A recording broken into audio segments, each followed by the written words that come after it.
Alright, what's going on everyone? Today we're looking at the Challenger decks. The deck lists have been announced and well, first off, before we get into this, let's just see how accurate my predictions were. So first off, a deck that I believe will be a Challenger deck is the Golgari Adventure deck. Next up the list is Jund Food, and after that we have a bit more complexity because we have two Simic decks, but I think they might pick Simic Flash just for the sake of having a deck that is rooted in blue control. The final deck in the series will be, I assume, Jeskai Fires. Hey, 3 for 4 isn't bad, right? So we do get a Jeskai Fires deck, we do get Golgari Adventures, and we do get Simic Flash like I predicted instead of Simic Ramp. The one thing I got wrong was Jund Food, which turns out is going to be instead Mono Red Aggro, which is probably at this point a more competitive deck. I just was not expecting Mono Red Aggro to be a deck just because the deck wasn't super popular at the competitive level in paper tournaments around the time that I thought these were being made, but it was very popular on Arena. But yeah, 3 for 4. I'm not going to go too in depth over every individual card. I figure enough people have probably already done that it's redundant. Plus I'll be doing a which deck should you buy type of video closer to release. But we got Allied Fires, which is Jeskai Fires. It's a little bit different and it's really weird because it's the Planeswalker version that was kind of popular close to Throne of Eldraine's release, but hasn't really been popular since. I mean, this deck hasn't top 8'd a major tournament since like November of last year. Yeah, this deck just hasn't really been out there that much, but it's still, it was a deck that was being played, and it is still fundamentally a Fires of Invention type of deck. You got Fires of Invention, you have your typical sort of control package, and the payoffs is just, in this case, Planeswalkers instead of the Cavaliers. If you look at the Jeskai Fire lists that are popular right now, they're using Cavalier of Flames and Gales. Maybe you'll see sometimes like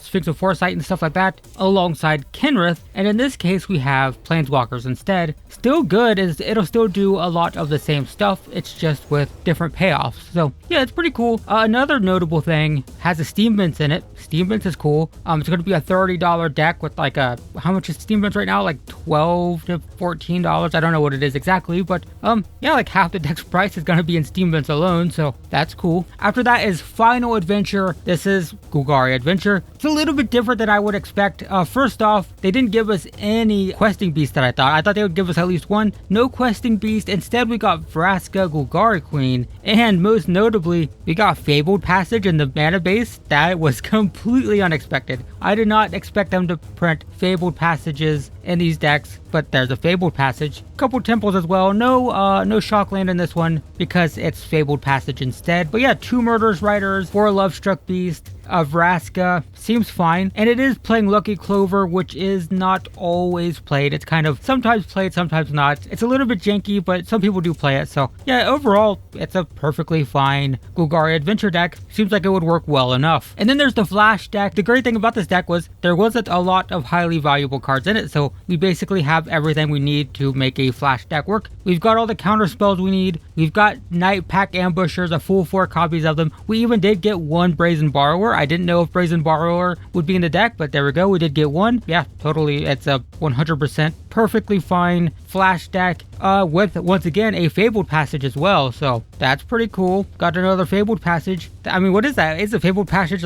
it's like 15 to 20 bucks, doesn't it? So again, that's like half the deck's cost in just Fabled Passage, plus we have Brazen Borrower, which is also like a $15 to $20 card at least, and then we have those Night Pack Ambushers, really important for a Flash deck, and they give us the full playset, which is nice. And then the deck I didn't expect at all, which is the Mono Red Agradec. I knew this deck was good, I know it's been popular, I just didn't think it would make the cut because it wasn't seeing play at top level events around the Mythic Championship, which is typically when these decks are made. So I just didn't think this would make the cut because of that very sort of specific reason, but it did anyway, and it's looking pretty good. It's looking exactly like what you want a deck like this to look like. I mean, the only thing that's weird is it is a Cavalcade deck, and the Cavalcade deck it's a little bit more casual than the tier 1 competitive decks. Most of them don't play Cavalcade just because it is a little bit janky. You run the risk of having too many of those and not enough payoffs, or it's just, it's not as reliable as just having down-to-earth, good red creatures across the board. But beyond that, it's still fine. Like, we have 3 Chandras, which is great. That card is really good in this type of deck. We have 1 Embercleave, that's surprising. Most of the top decks are playing like 3 to 4, but 1 is still fine. And all of the creatures are basically exactly what you would expect. We've got the full playset of Runaway Steamkin. We've got the full playset of Bone Crusher Giant. Full playset of Fervent Champion. That one's, I wasn't so sure. Maybe they don't need to add 2, but got the full playset of that and all the Torbrins. So yeah, it's perfectly fine. So there you go, guys. I was 3 for 4, no jund food, but overall a decent selection of decks. I have no complaints. The only thing I have to really complain about is that kind of weird Jeskai Planeswalker deck, but even then, like, it's totally fine. That was a top tier deck around rotation time, and it's still probably fine. It kind of reminds me of Arcane Tempo as well. Like, Arcane Tempo last year, that deck was super weird. Arcane Tempo made no sense because it was kind of an Is It Phoenix deck, but not really, and it was kind of an 8 Drakes deck, but not really, and it also had those weird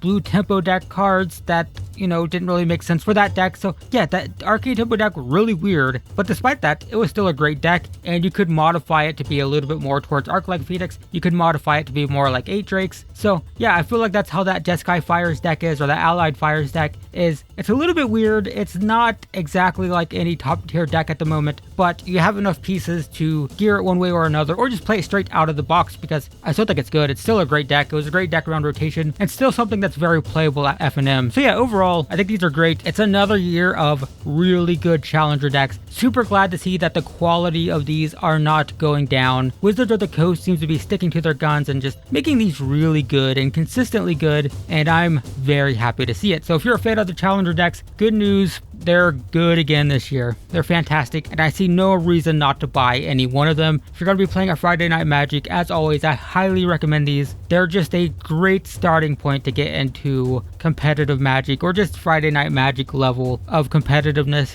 They're great. So good job, Wizards of the Coast. Totally happy with these, and look forward to more videos on these, because I will definitely be doing upgrade guides and whatnot when they're released. So there we go. That's all I have to say about it. Thanks for watching, guys, and I will see you in the next one.